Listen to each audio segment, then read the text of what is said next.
Hi, everyone. I'm Steve Levitsky. I'm director of the David Rockefeller Center for Latin American Studies at Harvard, and welcome back to our last Dr. Class Tuesday webinar of the semester. I want to start, as always, by welcoming my great co-chair, Francis Agopian. Hi, everyone. Welcome. Also want to thank our crack Dr. Class team of Pau Ibarra and Jillian Scales and Gabrielle Patterson, as well as our terrific translation team. Today is Gabby's last Tuesday seminar. She's moving on to bigger and better things. And so I just want to take a second to thank Gabrielle Patterson for all she's done for us. There is no way in hell that we would have made it through this pandemic without you, Gabby. Many, many, many thanks. A couple of housekeeping items before we start today. First of all, we have translation into Spanish. So if you want to hear any of the presentations in Spanish, just go to the interpretation button at the bottom of your screen. Secondly, as always, we'll be recording the seminar today, and the recording will be available on the Dr. Class YouTube channel shortly after today's session. And third, if you have a question for the panelists, we want to hear it. Actually, we want to read it. We don't want to hear it. So send it through the Q&A tab at the bottom of your screen. And we'll have a Q&A section at the end of the discussion, but you should feel free to send questions to us at any point during the presentations today, and Fran and I will make sure that as many of the questions get asked as possible. So our last panel today continues to look at some of the challenges facing contemporary Latin American democracies. And today we look at the ongoing electoral process in Chile. As most of you know, Chileans went to the polls on November 19th in what many people describe as the most important election in a generation. The country's been in a state of heightened mobilization and political tension, at least since the massive protests erupted in late 2019. Those protests led to the election of a left-leaning constituent assembly that's in the process of replacing the constitution imposed by the Pinochet dictatorship. And the protests also accelerated what has been a pretty dramatic meltdown of the Chilean political establishment. For the first 3 decades or so of Chile's new democracy, the country was governed by 2 pretty stable coalitions of established parties, one on the center and center left, another on the center right. And most of us outside observers thought that those coalitions governed pretty well. The economy grew, poverty rate fell dramatically. Chile seemed to avoid at least some of the governance and governability problems that plagued many of Chile's neighbors.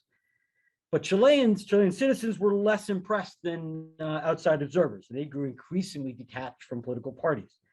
But since the established parties kept on winning elections into the second decade of this century, many of us outside observers really failed to see the depth of the emerging crisis. Our panelists today saw the crisis coming. In fact, one of them, Professor Luna, published work more than a decade ago, writing that Chile was facing a serious crisis of political representation. But it wasn't until late 2019 that the depth of the crisis became clear to the rest of the world. Chile's political establishment now is quite clear, and even its regime are in crisis. This year's election blew apart what remained of the old party system. The candidates of the 2 coalitions that dominated Chilean politics since 1989 finished in 4th and 5th place, respectively. The top 3 finishers were all, at least in some sense, anti-establishment outsiders. And like recent elections in Colombia and Peru, the top 2 finishers came from what had previously been seen as the political fringes. Gabriel Boric on the left, Jose Antonio Cast on the right. And as a result, the December 19th runoff is a pretty polarized race between a former student protest leader who has tried, not always so successfully, to channel the demands of the 2019 protest movement, and an extreme right-winger who embraces Pinochet and Bolsonaro. How the hell did we get here, and what does it mean for Chile's democracy? To help us answer these questions, or at least to chew on them, we've invited 3 of the smartest analysts of Chilean politics that I know. I will introduce the 3 of them up front, and we've asked each of them to speak for about 12 minutes, and that should leave us with a good 30 or 40 minutes for Q&A, during which Fran and I will take your questions and feed them to the panelists, and we'll close at around 1:20 or 1:25.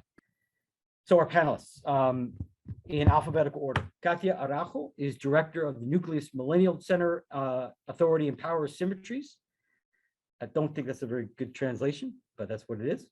Her main research fields are individuation and subject configuration, the relationship of individuals with norms, social theory, and psychoanalysis. Her research in recent years has explored broadly the relationship between individualism and authority, and she's focused recently on how the structural transformations that Chile has undergone in the last few decades has affected individuals and affected social and political bonds. Dr. Araujo is author of 20 books, including, and I'm translating here, Inhabiting the Social, Uses and Abuses in Everyday Life in Chile, Shared Challenges, Portrait of Chilean Society and its Individuals, Fear of Subordinates, A Theory of Authority, and most recently, How to Study Authority. Dr. Araujo, many thanks for joining us. Our second speaker will be Juan Pablo Luna, who's Associate Professor of Political Science at the Universidad Católica de Chile. He's a PhD from the University of North Carolina at Chapel Hill. And as all of you know, he's become one of South America's premier political scientists. His research interests include a range of topics ranging from political party systems and representation to the political consequences of inequality, the state and state capacity, and research methods in political science.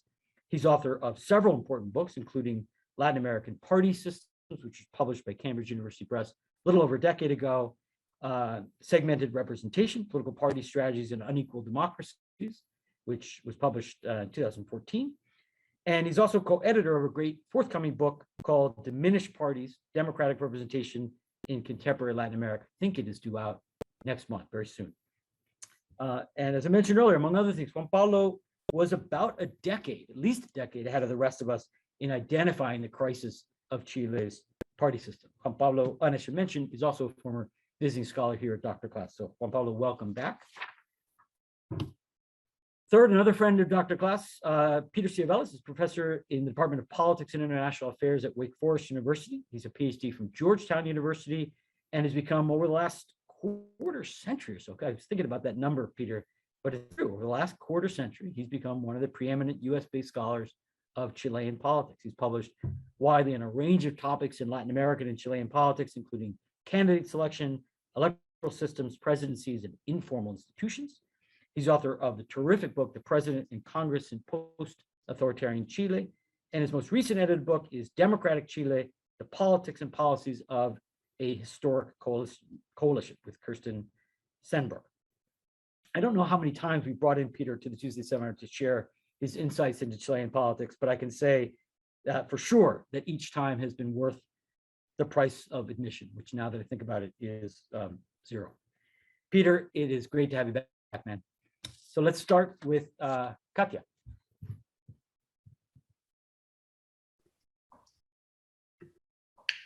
Thank you very much for the invitation to the organizers. I'm very pleased to be here with so many very admired colleagues.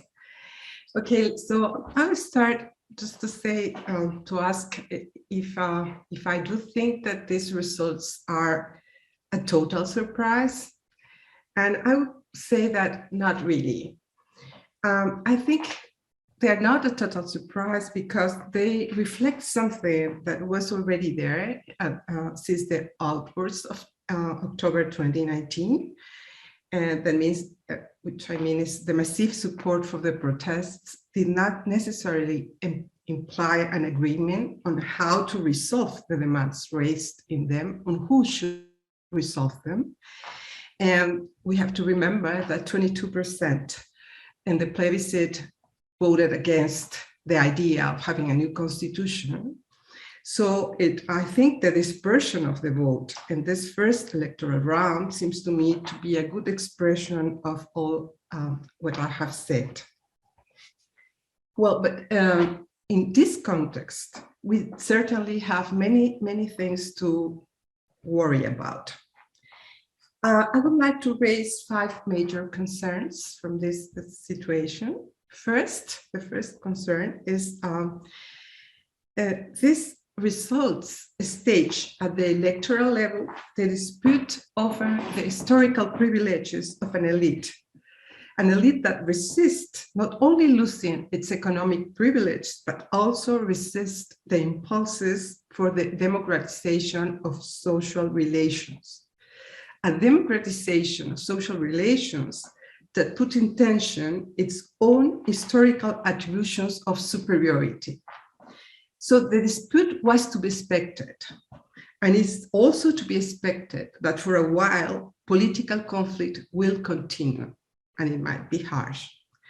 But what is really bad news is that the traditional right, democratic right, ended up being politically led in this dispute by a candidate like us, an ultra-conservative, ultra-authoritarian, and radical neoliberal candidate. It is bad news, I would say, because it shows how far traditional right can go in its defense of privileges.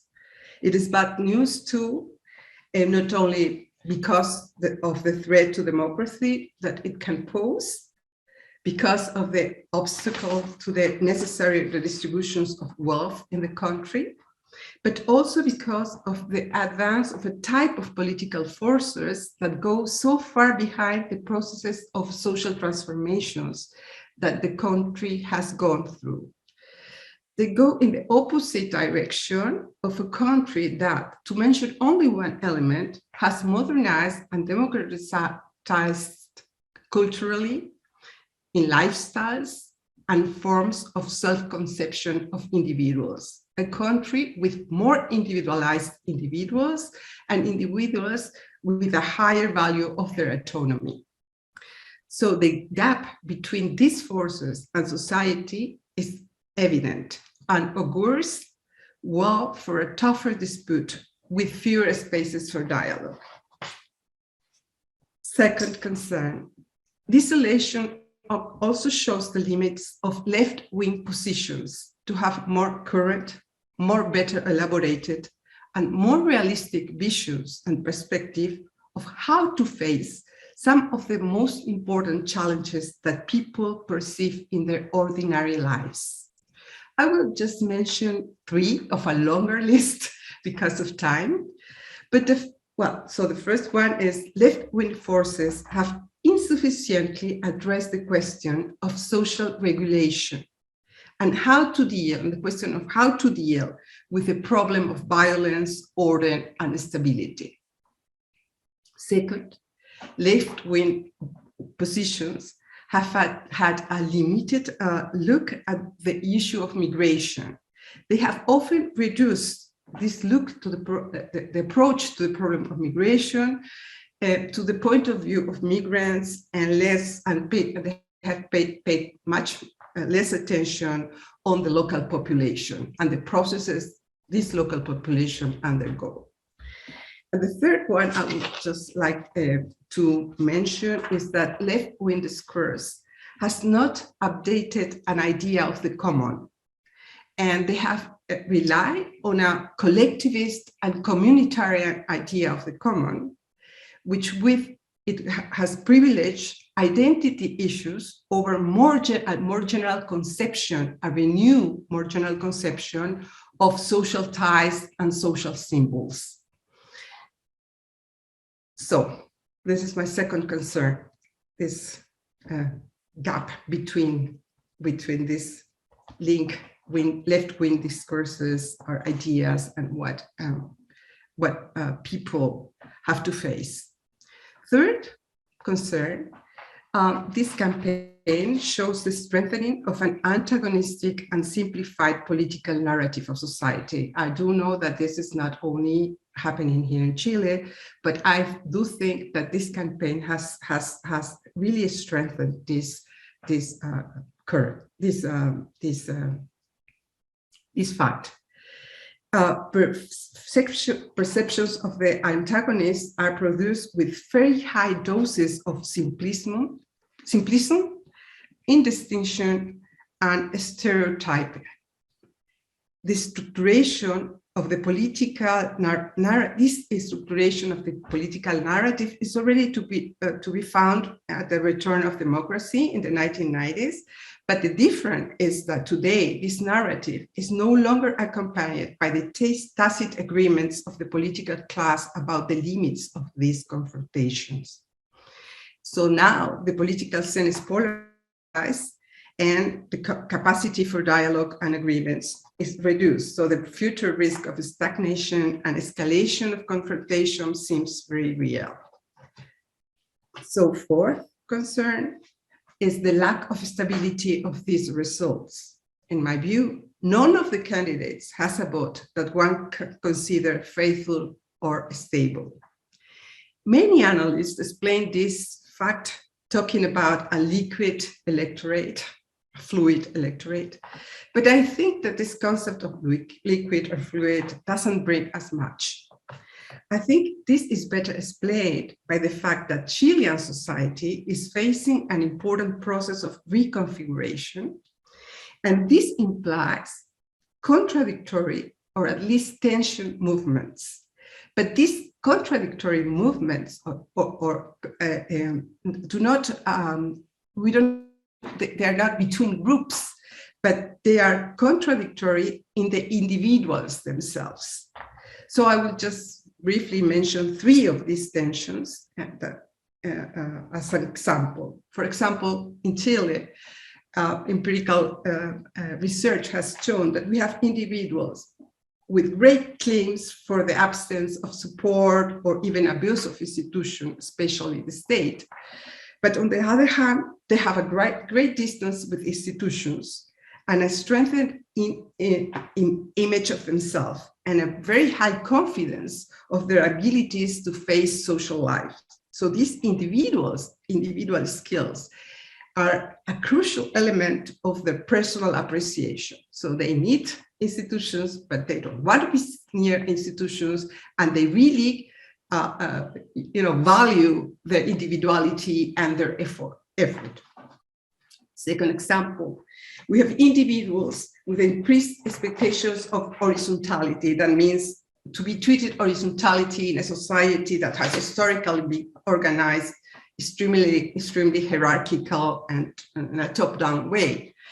But at the same time that we have these demands for horizontality, people believe that the only effective way to exercise authority, maintain order, and achieve obedience is authoritarian. It's an authoritarian way of exercising authority. So they believe that a successful authority is a strong authority.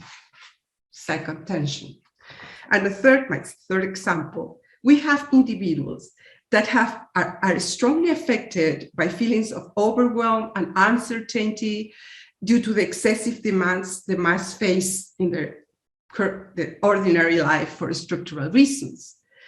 And they want to change this situation. But at the same time, individuals, as all has been shown by my empirical work, do not want to lose what they have achieved.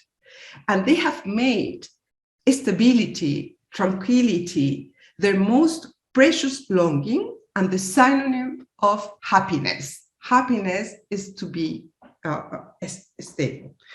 So these tensions, I guess, are what makes very difficult to build a stable voter profile.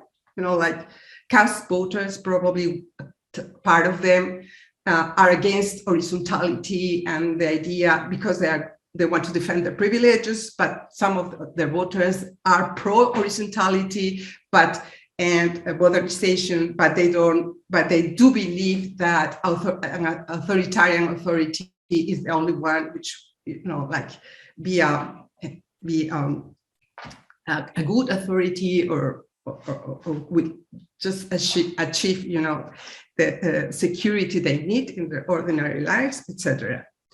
So these tensions, I could give the same example for Boric voters and other voters.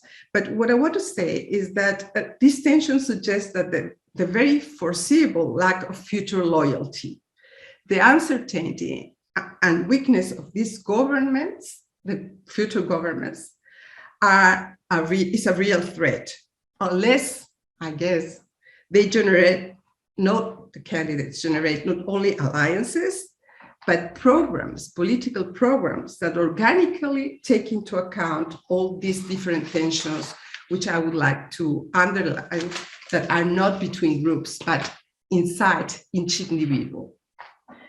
Thus, beyond the results of December 19, the second round, in my opinion, the bad news has already arrived. The legitimization of ultra-authoritarianism by the right has gone a step further, and it has become evident how far traditional right can go in the dispute for its privilege. Competing political forces are failing to adequately read or respond to individuals and the society they are addressing.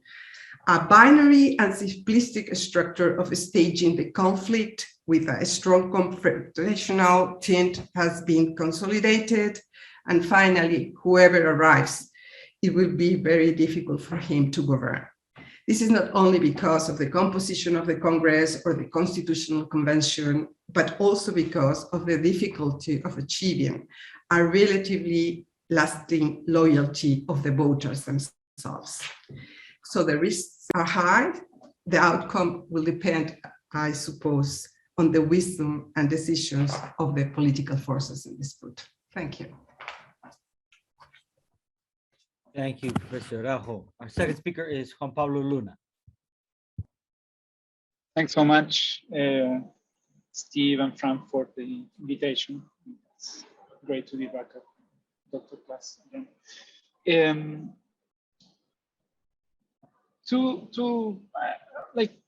I think the lingering question regarding the Chilean election and what people is asking all over the place is how can you switch from the results of the Constitutional Convention to an election in which the extreme right was the strongest in its electoral results in 5 months. Right?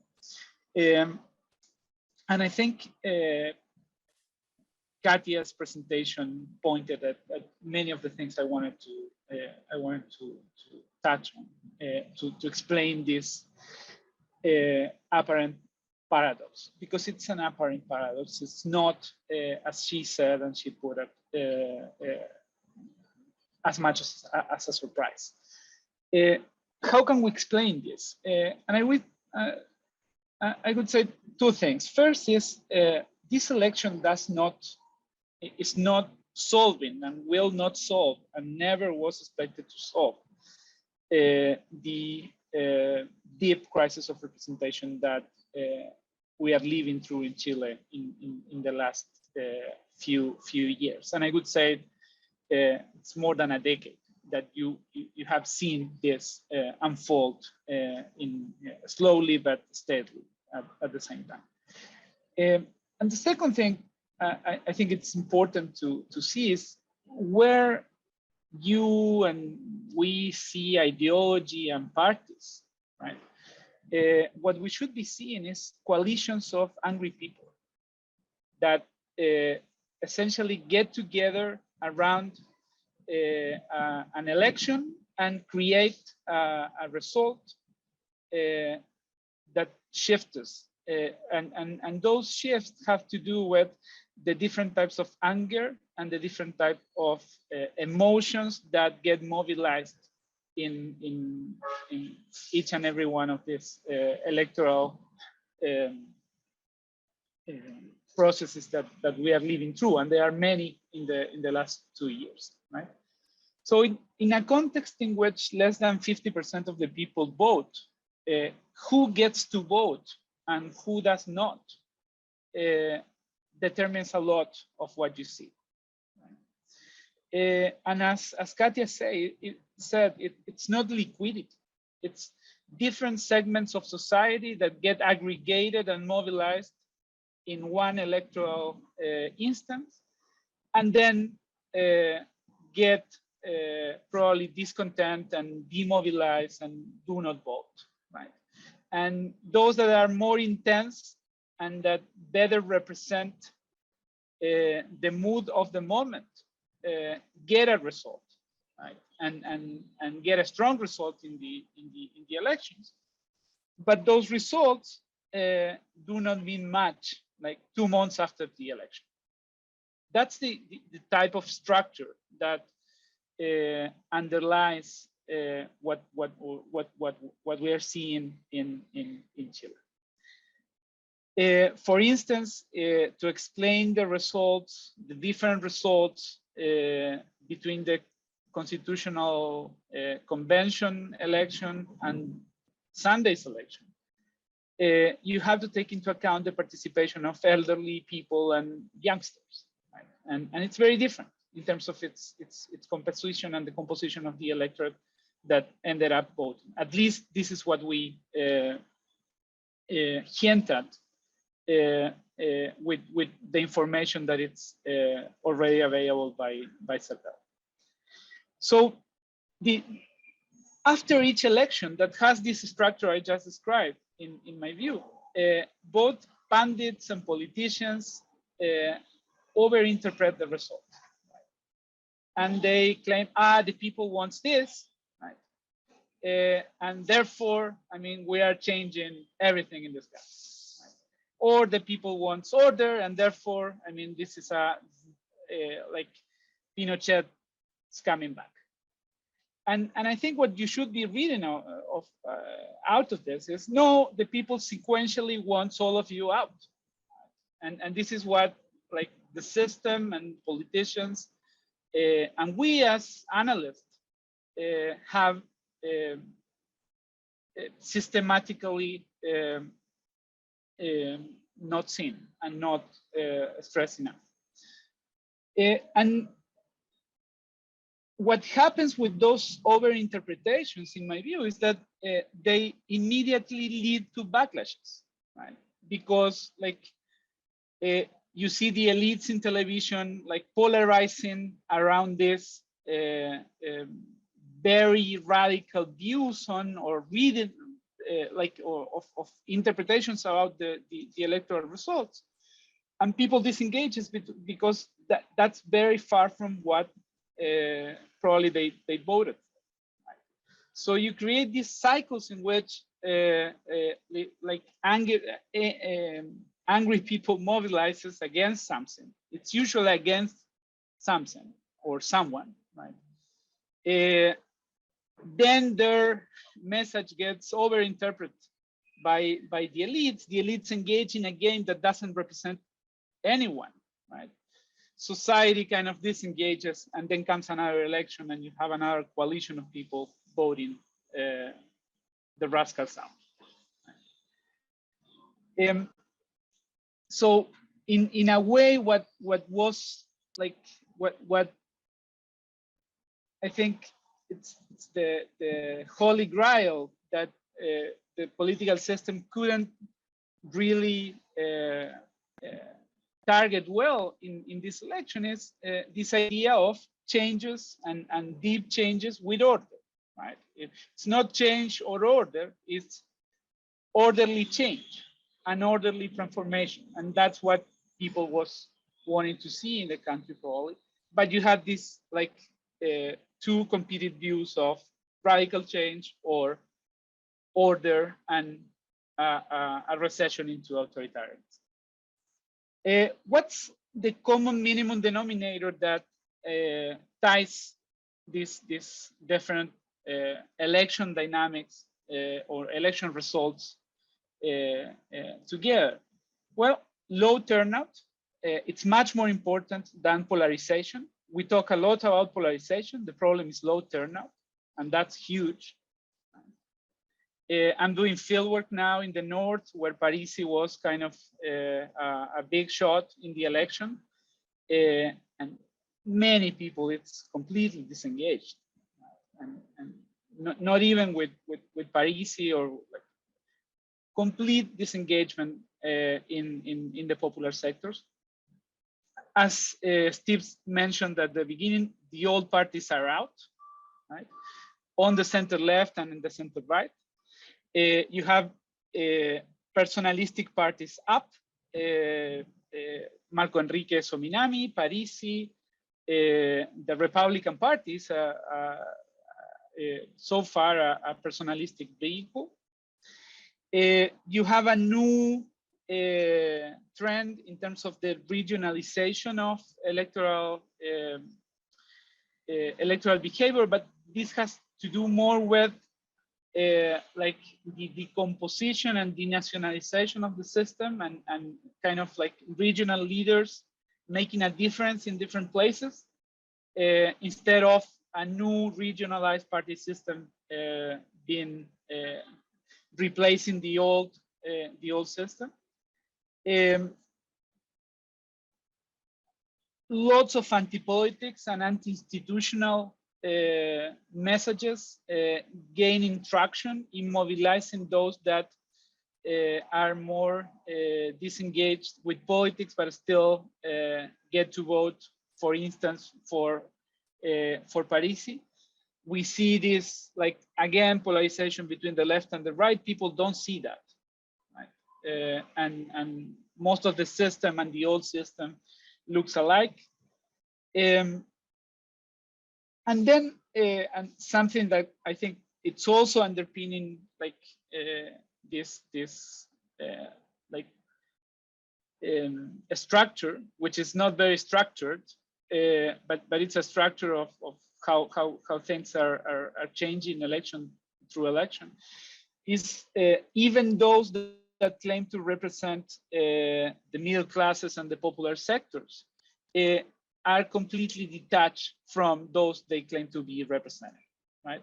Boric's discourse Sunday night after coming second in the election is a good example of how self-referring his discourse was, and how detached from the imaginary of the people he wants to represent that discourse was. And I know I have 2 minutes. I close with this. After all this, which is kind of the destruction of the party system, the kind of the collapse of the party system, paradoxically, I think we came back to the yes/no cleavage, right? For the runoff, right? And now you have a runoff election, right, in which the camps of, like, the pro-Pinochet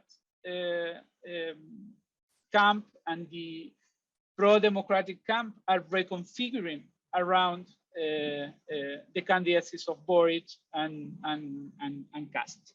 Right? So I think, like, in a way, it's an interesting loop in which you destroyed all the institutional structure that was there, destroyed the old party system, but at the end, much of what we are seeing in terms of elite behavior, alliances, even discourse, has to do with this opposition and the old cleavage that is structured post-transitional politics in Chile, which is the yes and the no camps. I think the difference between this, like the beginning of the transition and now, is that this new cleavage won't last much, right? And as Kathya said, I said this will create serious issues for the incoming government to be able to govern this society in the coming years. And I leave it at that. Thanks so much.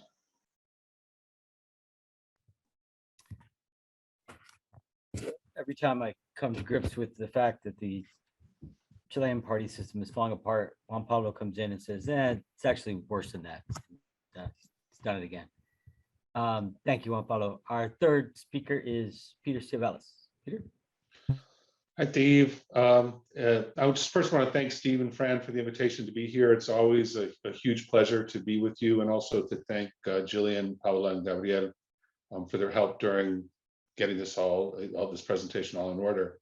It's been really interesting during the last days to just watch pronouncements coming out of the press about what's happening in Chile, especially regarding ideology in the country.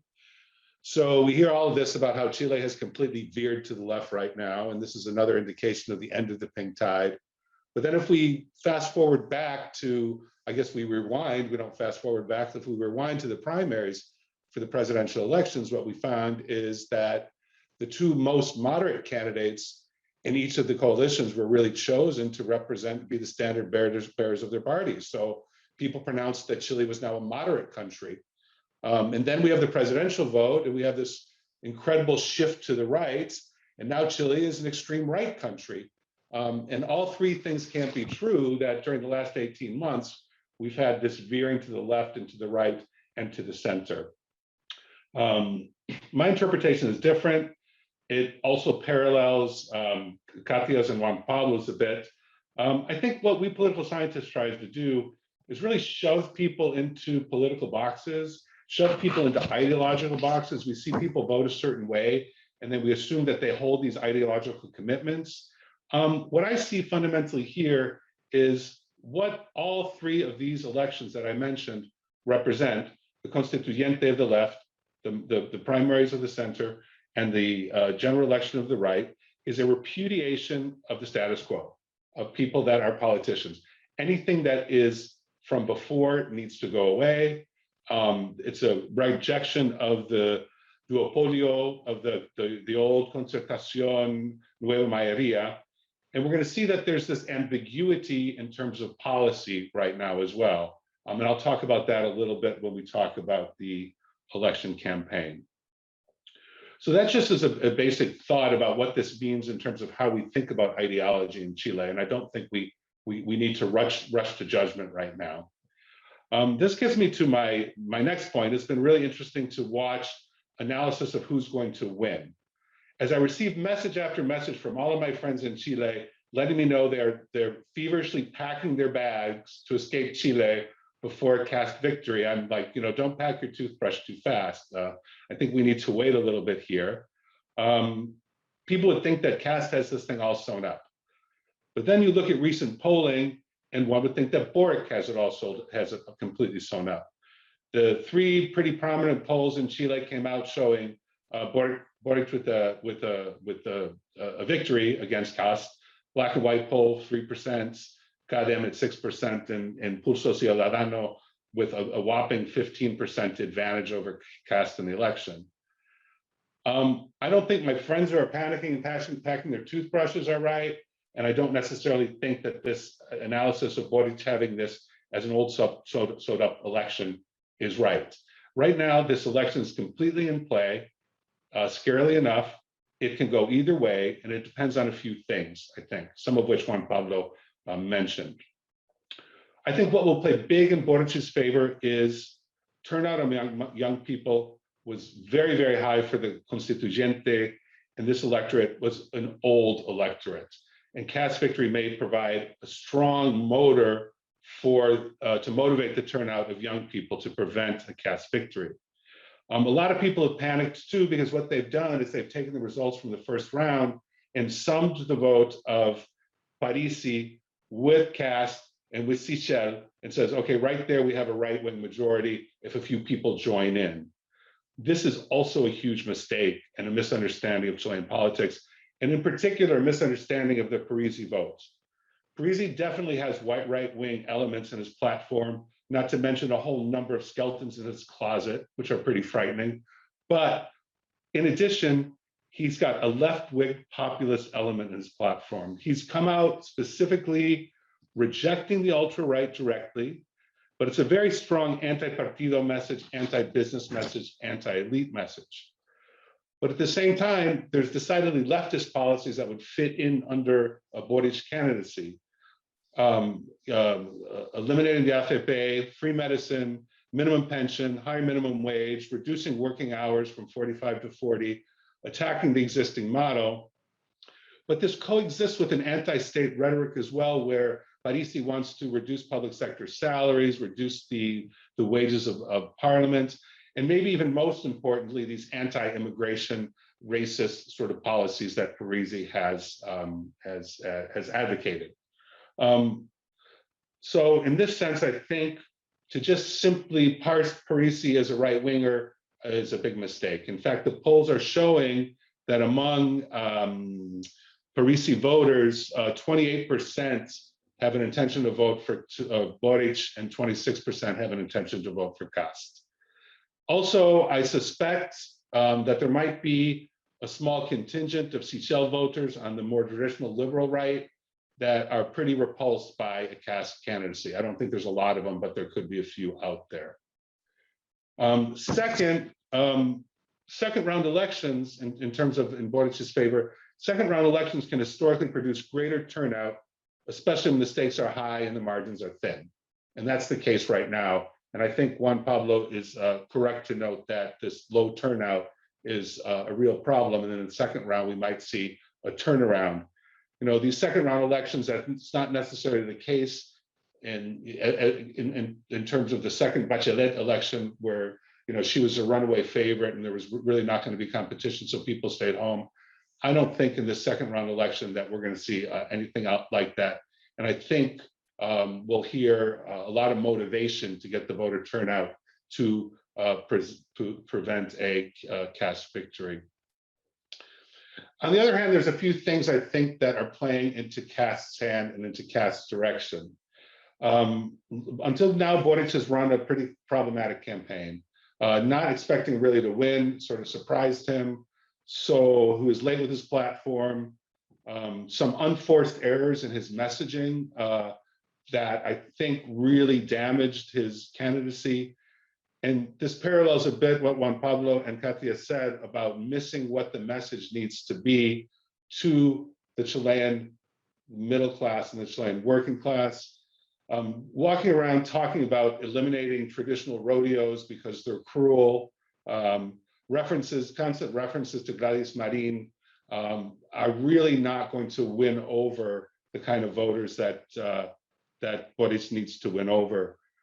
He's seen, I think, initially as focusing way too much on traditional progre issues, woke issues, instead of the economic issues, which are really much more important to the voters that he needs in order to sew this thing up. And also, you know, sort of from the other side, while he's being depicted as this communist, this radical communist, there's all these memes around painting him as the same old thing as the old Nueva Mayoría. Second, he's very young, and his handlers right now, from what I've heard in talking to people, are really trying to make him seem older in some very serious ways, to make him seem like a more to make him seem like a more of a statesman, to appear in public more often with his girlfriend, to show that he's sort of, you know, has serious intentions about forming a family, all those sorts of things to make him seem more of a cabro chico, as they would say in Chile, a little more mature and worthy of the presidency. The other thing I'm sort of concerned about is the whole polling situation in Chile right now. Polls, have we seen, you know, I remember the day before Trump was elected in 2016, standing in front of my class and saying, modern political polling no longer makes errors. We are sophisticated in what we do, only to have the sort of results that we saw in the election. There's a pattern. My friends who study European politics told me this after the Trump victory. They said there's been a long-standing pattern in polling in Europe where right-wing nationalists are systematically undercounted. And that's the case because people are embarrassed to admit it. So in that sense, right-wing nationalist parties and candidates often get undercounted and perform better than expected. Happened twice in the United States. It could happen again. So in this sense, given these benefits and drawbacks for each of the candidates, I think victory in the second round depends on messaging and platforms. But both of the candidates face a really complicated electorate that's sending very contradictory message. On the one hand, there's widespread consensus on the rejection of the neoliberal model, not just because it's neoliberal in ideological terms, but it's not delivering for everyday Chileans.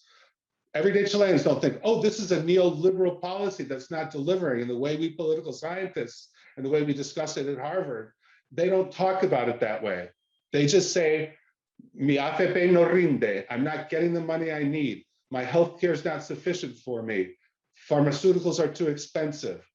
everyday lives. The neoliberal model has not delivered on everyday lives and done anything to ensure any kind of justice. So it's clear Chileans want elimination of the AFP, state-provided healthcare, free education, state control of pharmacies, state control of the banking sector, the copper sector, and widespread human rights protections. But at the same time, they want limits on immigration, which at first was a Santiago issue, but now is seeping into the provincias right now, especially along the northern border. Support for walls, support for public order, tired of protests, tired of the Alameda being shut down every Friday night, and the instability, protest fatigue, and support for policies to reduce crime, which Chileans have for decades seen as the most rampant and important problem in Chile. Also, nationalist predictions that for what that's attacking what is Chilean. We saw this in accusations made by a member of the UDI that the constituyente was going to change Chile's name, was going to change its flag, was going to change its national anthem, which was a complete disinformation campaign, but still playing into this back and forth in this conflicted voter.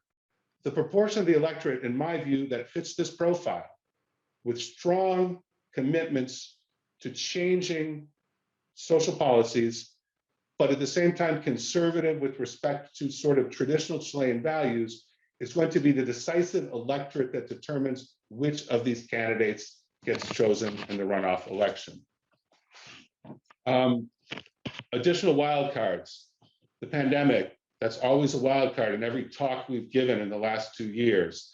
Means virtual campaigning, creates problems with surveys, a whole bunch of disinformation out there that's sort of floating around.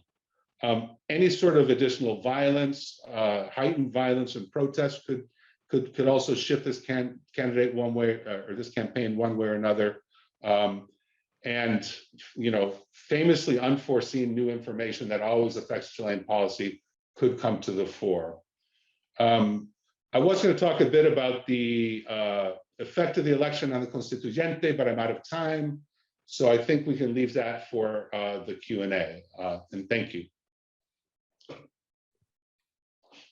Thanks, Peter. In addition to those rumors about changing Chile's name and Chile's flag, I think there's also the threat they'll change the soccer jersey.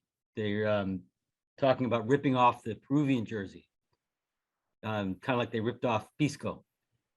But well, I think that's because they want to change the Chilean jersey, because I saw Levitsky wearing one of them and said that's, All right, we have a bunch of questions. One thing to note, one or more of our panelists may answer some of the questions in Spanish. And if that happens and you don't speak Spanish and want to hear translation, just go again to the interpretation button at the bottom of your screen. All right, we have a bunch of questions. Let me throw out some of them, and then hopefully we'll get to a second round, which Fran will handle. And you all should, some of these questions will be directed towards you, but you should just answer whichever questions you deem best. You don't feel compelled to answer all the questions. So let me just throw out 3 or 4.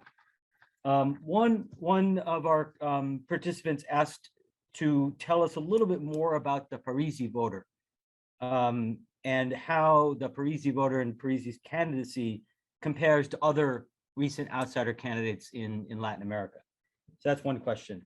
A second question, a couple of questions from June Ehrlich.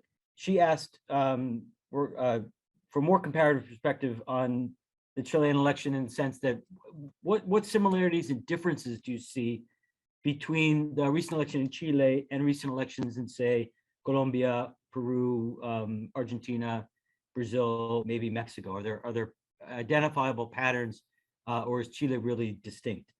A second question that June asks is that I want to build on a little bit, which is to what degree are we seeing the candidates move to this? These are both candidates from sort of identifiable left and right.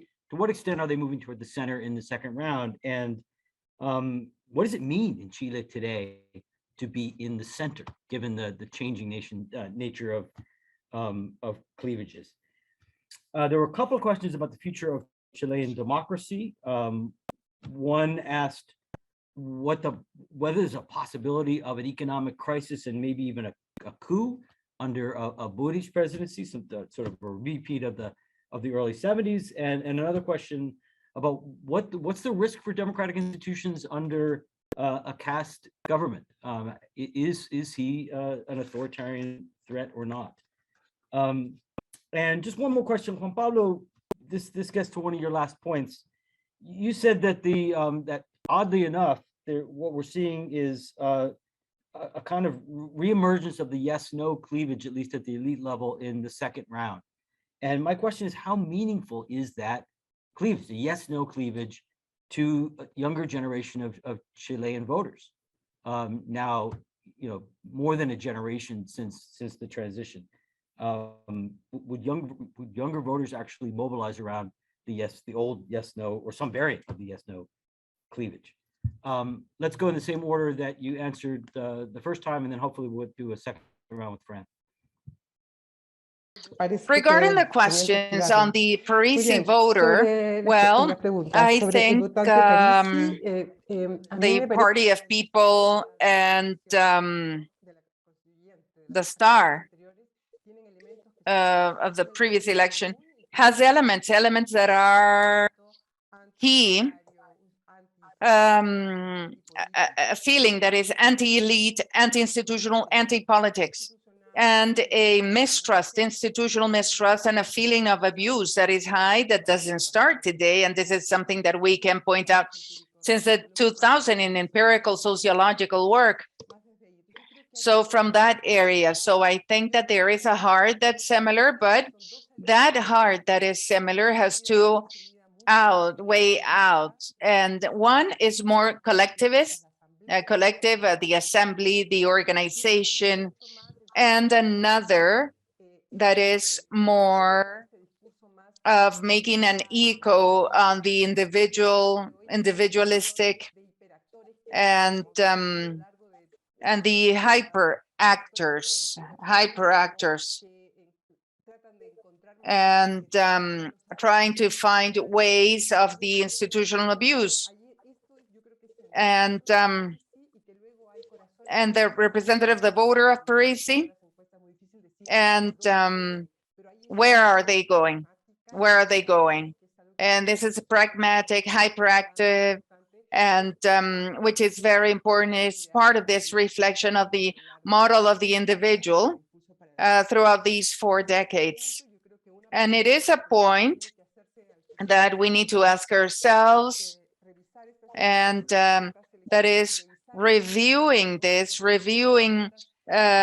road we're taking. And as Juan Pablo is saying, the low electoral participation, this is a universe that we need to study, and the dimension,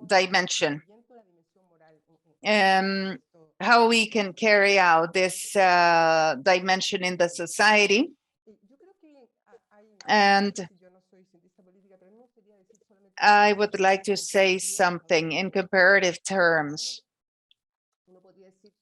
And I would say that in many of these elections, in the case of Peru, in the case of Argentina, there is a right wing that is regional, that has regional strategies, and that I think they foster what I mentioned in my presentation, and that has to do with a structure. It's a structured narrative that is binary and confrontational, and this is the same structure that is in the society, even though society might not be polarized, but there is a political vision that you see it in Peru, you see it in Argentina, you see it in Argentina and in Brazil. So it is a narrative, that a structure, a narrative that is central and that builds upon the conversation,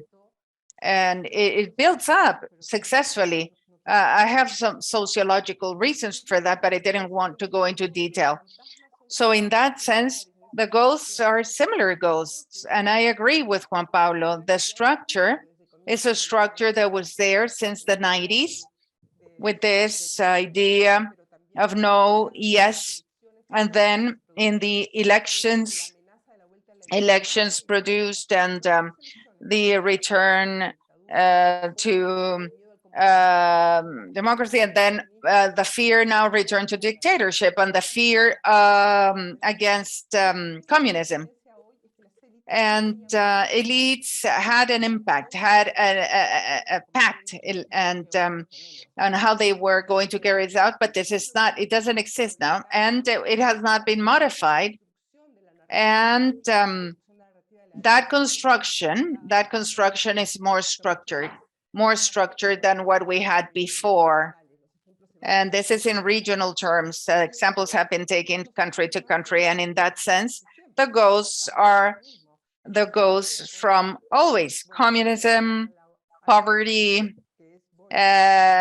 going back to popular unity, and with Boric, or the reading from the risk to democracy. And I'm not saying that there are no risks, but I think things will take longer, or things are more structured. Yeah, on the Parisi vote, or the Parisi voter, there's a very nice piece in Tercera Dosis, which is a news feed that you can read by Giancarlo Visconti and Pablo Argote that kind of characterizes Parisi voters, and I would point you at looking at that.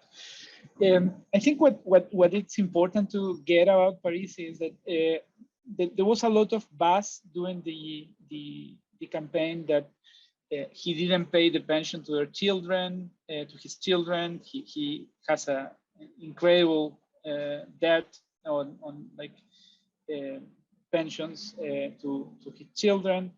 He hasn't been here because he cannot enter the country, given his legal problems here and so on.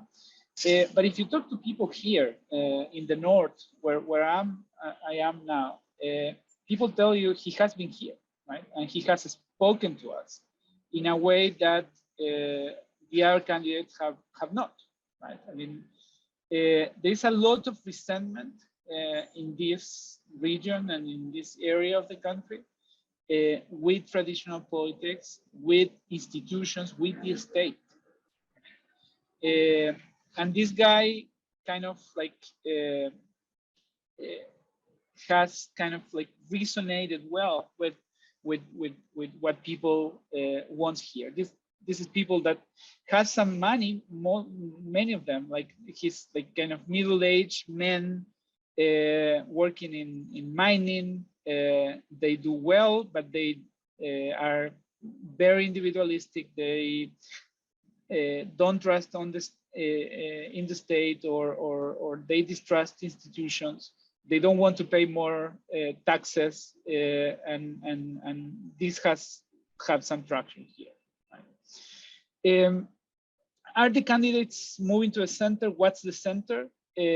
I have a long answer to this that it's also written in an op-ed. I can post it there in the chat at some point. My main claim there is that the center is down. It's not the Downsian center, right? And the problem these candidates have for moving to the center is that if they move to the center, they start hugging and kissing people that it's like that will eventually like cost them in terms of the being associated with them, right? So it's a difficult move. I mean, you have to moderate the campaign, you have to move to the center, but at the same time you cannot look as like the traditional system, right? And that's a very difficult balance that they have to strike. On the other hand, I think what the moderate right has done, like running too high caste, will probably cost them a lot in the long term, right? I mean, the liberal right and the moderate right has kind of self-destroyed by running to hug this guy in my view. But I'll leave the long answer there. This is also important to address Santiago Andrea's question about the lack of a structure and organizational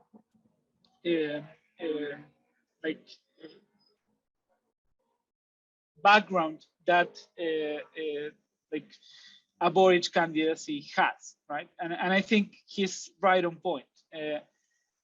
The main problem that Boric will have to address is how to encapsulate, how to organize, how to keep these sectors of society that might eventually turn out to vote for him in the runoff organized and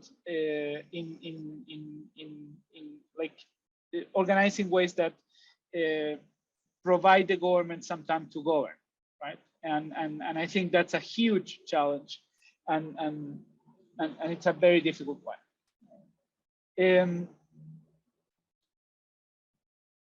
So you are seeing today lots of self-organization, people coming together in the street to like organize the campaign to eventually like win the runoff.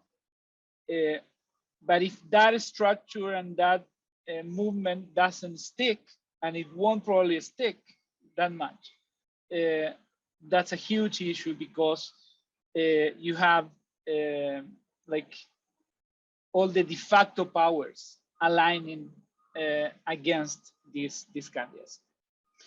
In terms of the yes/no structuring and how meaningful it is to youngsters, let me take that back. I don't think it's the same yes/no cleavage. It's the same structure in which you have a pro-democratic camp aligning to defend the Boric candidacy, because what has happened in these days is that people has kind of wake up and realized that caste might pose a threat to democracy, to women rights, to minority rights that people is organizing to protect, right, and to defend. And let me finish with the caste and authoritarianism question. I think what Kathya said about this pact being broken, the democratic pact being broken, especially by activists of the right, means that there is a challenge to democracy there, and I completely agree with her take there. And something that really like worries me for the post-election is what happens with the police and the armed forces, right? And I think the police, Carabineros, PDI, it has huge power in this society, and will be a factor in what happens after the election, either way, right? And there I see a risk to democracy that it's important to address immediately after the election.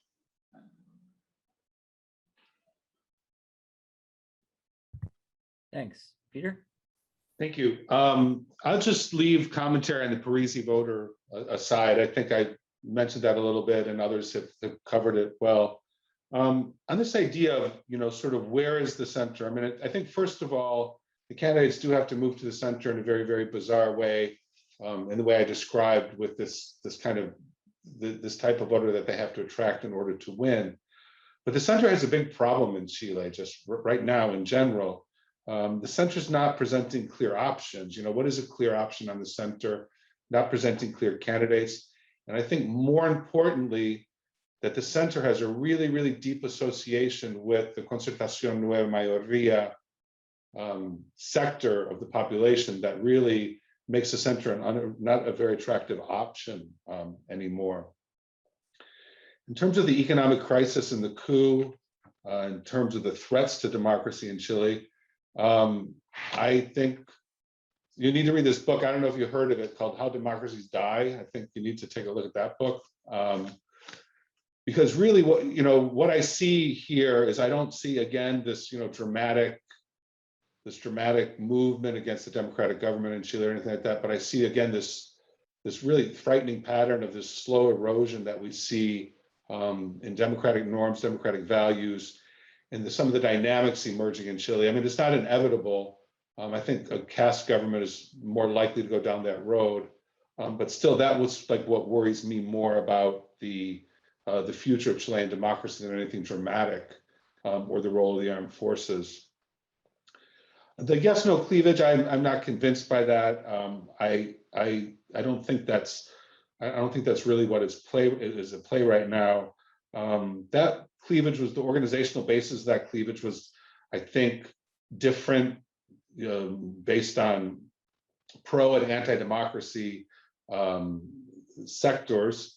And we see that the non-Pinochetista right has gone with caste, is going towards the right in a sense. So I'm not sure it's motivating it. And I see the most important cleavages in Chilean society right now revolving more around values, rural urban cleavages and regional cleavages, which I think paint a much more messy picture than just a democratic authoritarian divide right now.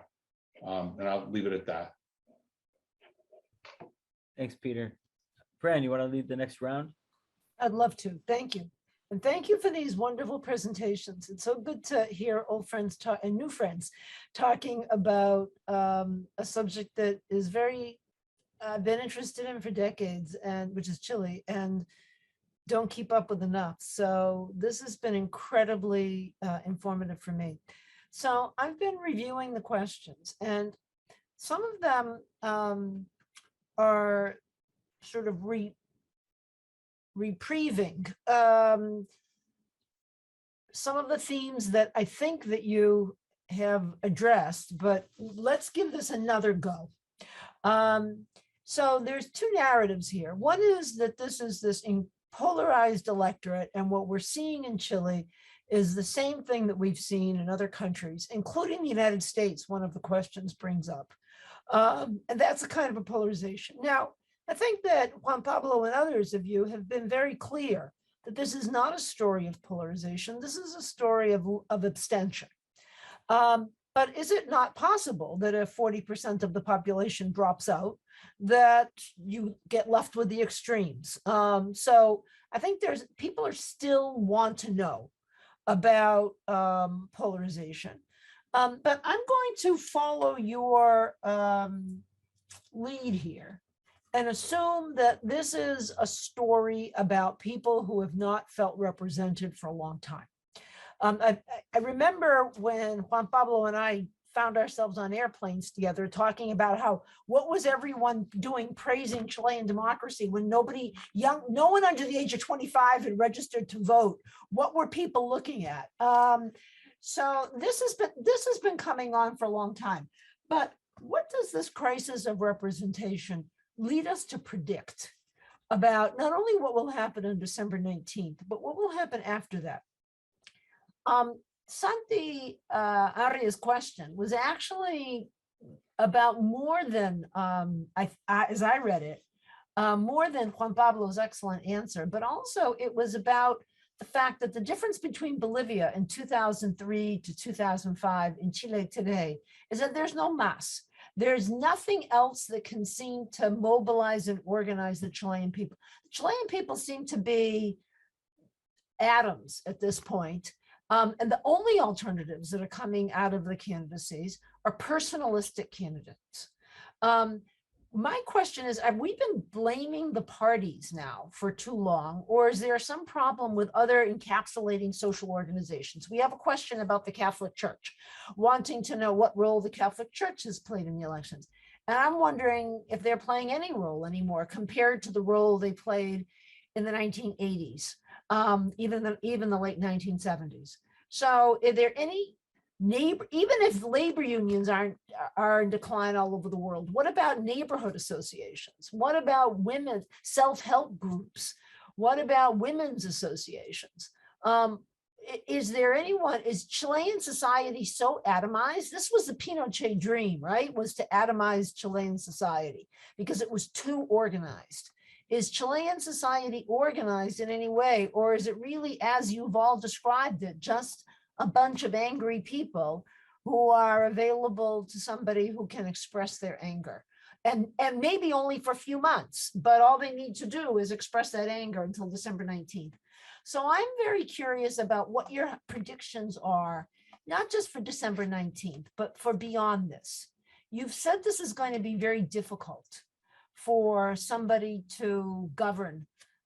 I thought this was eloquent, Kathya, not because of the congressional configuration, but because who was going to capture the loyalty of voters?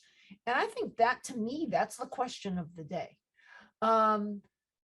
Where is this coming from? If it's not coming from a party or a personal candidate, if it's not coming from any civil society organizations, how is Chile going to be put back together again? I know that's a hard question, but I've tried to weave together a bunch of the questions that we had in the chat, and I'm trying to push us forward. We only have about 7 minutes left. If you could all just take 3 minutes, we'll give you 9. But I hope I was clear in the question. But thank you. The same order? Yes. Bueno, voy a hacerlo en castellano para lograr las 3 minutos. I will do it in Spanish so I can achieve my 3 minutes. I will try to be short. And basically, polarization, I insist, is produced by the narrative structure, political narrative structure. This is essential, and by a group of activists, a group that is politically active and not so large, but politically active, and it produces a vision of a society that is not so polarized, but fragmented.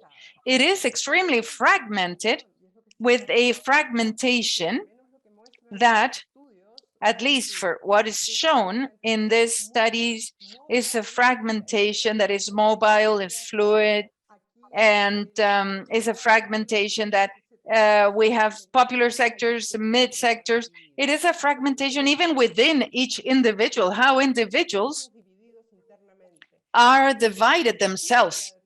So the structure of the demand is contradictory in the individual, not even society. And individuals are divided in that demand.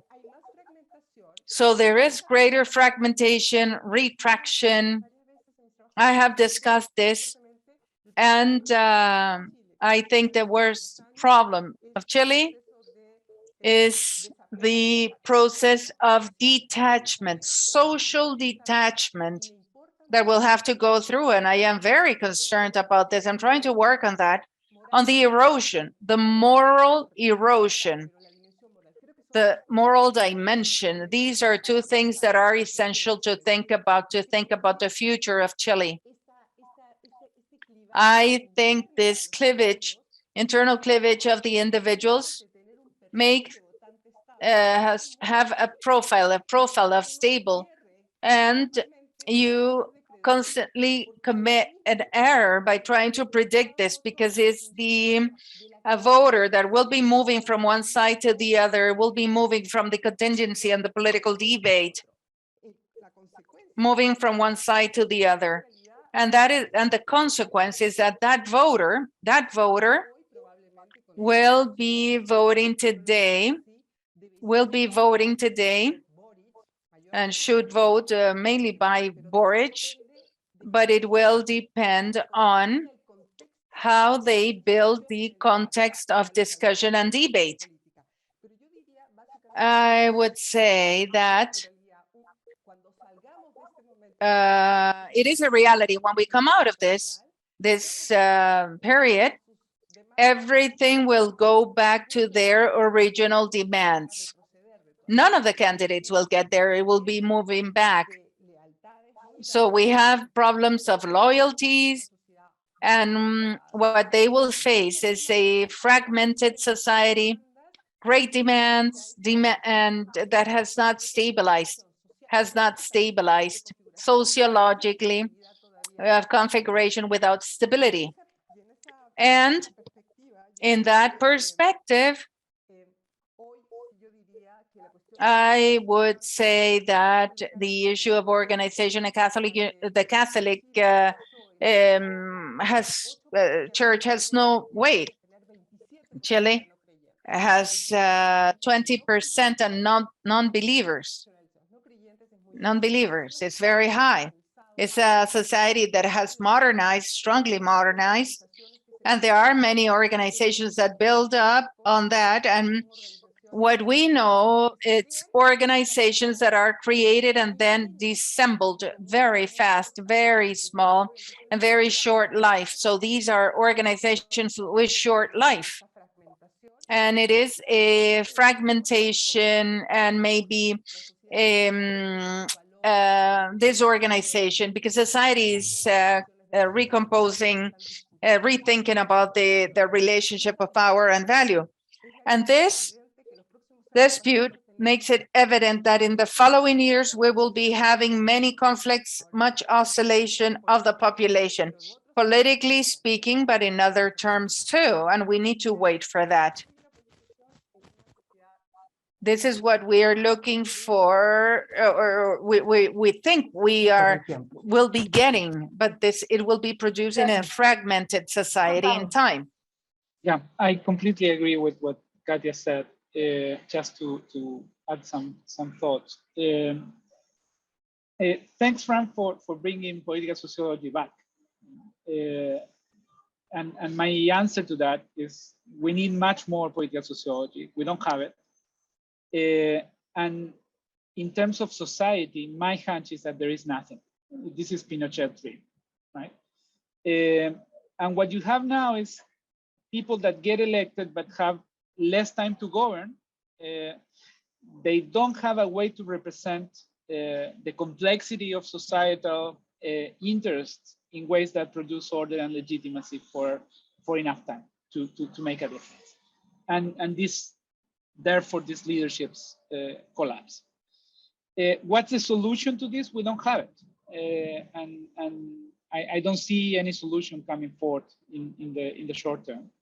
I think the Constitutional Convention is a necessary but not sufficient ailment to this.